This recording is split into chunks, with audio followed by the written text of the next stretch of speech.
বন্ধুরা সবাই দেখতে পেলেন আমি ট্যাটু রিমুভ করলাম। এই ট্যাটু রিমুভের একটা হিস্টোরি হলো, যেটা উনি ট্যাটু করেছে সেটাতে একটা বিশাল বড় ভুল। এরপরে আবার ট্যাটুটা রিমুভ করতে গেছে। বাংলাদেশে বিভিন্ন জায়গায় ট্যাটু রিমুভ হচ্ছে, কিন্তু ট্যাটু রিমুভ করতে গিয়ে আরো প্রতারিত হচ্ছে। ওনার সাথে কন্ট্যাক্ট ছিল যে 10,000 টাকা, কিন্তু দ্বিতীয়বার উনি যখন গেছে তখন আবার 10,000 টাকা চাইছে। এটা টোটালি একটা প্রতারণা। এরকম প্রতারণামূলক কোম্পানি থেকে সবাই দূরে থাকবেন। আমরা এখানে একটাই কন্ট্রাক্ট টাকা দিয়ে দিয়েছি এবং ওর মধ্যেই আমরা ট্যাটুটা রিমুভ করে দিচ্ছি। এটা ছিল আজকে ফার্স্ট সেটিং, প্রথমবার। 1 মাস পর ভাই আরেকবার আসবে, তখন আমরা আবার করব এবং তখন ওনার জন্য থেকে চায়ের টাকাও নেওয়া হবে না, 50 বা 100 টাকা। আমাদের অবস্থা তো খারাপ না যে চায়ের টাকা নিয়ে কাস্টমারের থেকে চলতে হয়। আমরা কাস্টমারকে একবারই টাকার কথা বলি এবং এরপরে যতবার আসবে ততবার ফ্রি, কোনো হিডেন চার্জ নাই।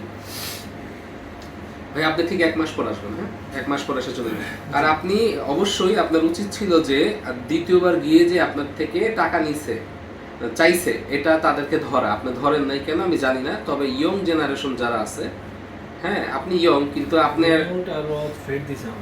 আপনাকে থ্রেড দিচ্ছে।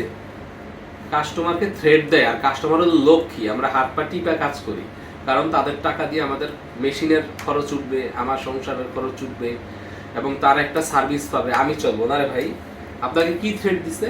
বলছিল যে টাকা না দিলে ওনার ফেস নিয়েন না, ফেসটা নিয়েন না। হ্যাঁ টাকা না দিলে একটু জোরে বলেন, মানে যদি একটু কাছে এসে একটু জোরে বলেন। কাজ করতে হয় দ্বিতীয়বার, তাহলে ফুল পেমেন্ট করতে হবে, না হলে চলে যেতে বলছে। আমি বলছি যে আপনি তো আমাকে ব্ল্যাকমেল করতেছেন।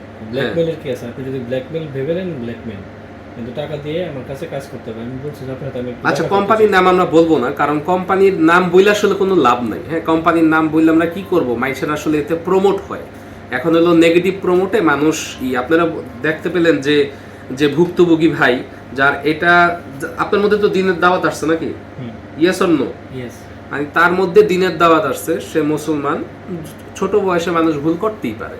কিন্তু ওনার থেকে এই কোম্পানি 10,000 টাকা নিয়েছে ট্যাটুর জন্য। এরপরে যখন গিয়েছে উনি বলছে আপনি তো আমাকে ব্ল্যাকমেল করছেন, আপনি তো এটা ফ্রি ছিল কন্ট্রাক্ট। তখন ওনাকে থ্রেডিং শুরু বলছে, ব্ল্যাকমেল মনে করলে ব্ল্যাকমেলই, যা খুশি তা মনে করে টাকা দিতে হবে নাকি? এরকমই। আচ্ছা যাই হোক, তারপর আমি বলছি আমি আপনার সাথে দেখা করতে চাই ফোনে, আর কি বলতেছে না আমি অসুস্থ, আমি বাসায় আছি। কেন উনি ওনার কোম্পানি আরো লোক আছে না? উনি অসুস্থ, উনি দেখা করেন। আচ্ছা কোম্পানির মালিক অসুস্থ, উনি দেখা করবে না, দ্বিতীয়বার ওনাকে টাকা দিয়েই করতে হবে। আচ্ছা যাই হোক, এখন কথা হলো বাংলাদেশে এরকম প্রতারণামূলক রিমুভ সেন্টার, লেজার সেন্টার হয়ে গেছে। বন্ধুরা আপনারা সবাই সাবধান। আমরা 20 বছর ধরে ব্যবসা করতে আছি, আমাদের মানুষজন চিনে, আমাদেরকে ধরা যায়, আমাদেরকে বলা যায় এবং আমরা জবাবদিহি করতে বাধ্য থাকি। সবাই আমাদের চিনে। হ্যাঁ আমি হয়তো কাস্টমারকে প্রাইভেসি দিতে পারি না, ওপেন মার্কেটে বসে ছোট প্রতিষ্ঠান নিয়ে কাজ করি, এটাই ভালো। এরকম রোম সাজায়া, ডেকোরেশন করে, প্রতিষ্ঠান সাজায়া, হ্যাঁ মানুষকে প্রতারণা আমি করি না। আমি মার্কেটে কাজ করি ওপেন, সবাই আমাকে চিনে, আমি সাইদুর ট্যাটু। তো যারা ট্যাটু রিমুভ করতে চান চলে আসবেন, আমি আপনাদেরকে একটা ভালো সার্ভিস দেওয়ার চেষ্টা করবো। খোদাফেজ।